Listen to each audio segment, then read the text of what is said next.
ಭಾರತ ಮತ್ತು ಅಮೆರಿಕ ನಡುವಿನ ವ್ಯಾಪಾರ ಒಪ್ಪಂದವನ್ನು ಪುನರ್ರೂಪಿಸಲು ಹಾಗೂ ಮುಂದುವರೆಸಲು ಉನ್ನತ ಮಟ್ಟದ ವ್ಯಾಪಾರ ಮಾತುಕತೆಗಳು ದೆಹಲಿಯಲ್ಲಿ ನಿನ್ನೆ ಆರಂಭಗೊಂಡಿವೆ. ಅಮೆರಿಕದ ಸುಂಕ ನೀತಿಯಲ್ಲಿ ಆಗಿರುವ ಬದಲಾವಣೆಗಳಿಂದಾಗಿ ಈ ವರ್ಷದ ಆರಂಭದಲ್ಲಿ ರೂಪುಗೊಂಡಿದ್ದ ಒಪ್ಪಂದದ ಚೌಕಟ್ಟಿಗೆ ಅಡಚಣೆ ಉಂಟಾದ ಹಿನ್ನೆಲೆಯಲ್ಲಿ ಎರಡೂ ರಾಷ್ಟ್ರಗಳು ಹೊಸದಾಗಿ ಮಾತುಕತೆ ನಡೆಸುತ್ತಿವೆ. ಕೇಂದ್ರ ವಾಣಿಜ್ಯ ಮತ್ತು ಕೈಗಾರಿಕಾ ಸಚಿವ ಪಿಯೂಷ್ ಗೋಯಲ್ ಅವರು ದೆಹಲಿಯಲ್ಲಿ ಅಮೆರಿಕದ ವ್ಯಾಪಾರ ಪ್ರತಿನಿಧಿ ಜೇಮಿಸನ್ ಗ್ರೀರ್ ಹಾಗೂ ಭಾರತದಲ್ಲಿನ ಅಮೆರಿಕ ರಾಯಭಾರಿ ಸರ್ಗಿಯೋ ಗೋರ್ ಅವರೊಂದಿಗೆ ಸಭೆ ನಡೆಸಿದರು.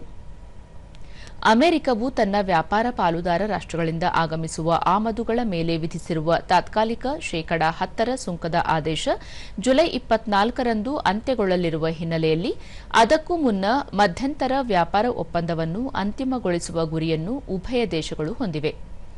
ಸಾಮಾಜಿಕ ಜಾಲತಾಣದಲ್ಲಿ ಪಿಯೂಷ್ ಗೋಯಲ್ ಅವರು ಭಾರತ ಮತ್ತು ಅಮೆರಿಕ ನಡುವಿನ ದ್ವಿಪಕ್ಷೀಯ ವ್ಯಾಪಾರ ಒಪ್ಪಂದ ಕುರಿತು ಫಲಪ್ರದಾಯಕ ಚರ್ಚೆಗಳು ನಡೆಯುವುದನ್ನು ತಾವು ಎದುರು ನೋಡುತ್ತಿರುವುದಾಗಿ ಹೇಳಿದ್ದಾರೆ.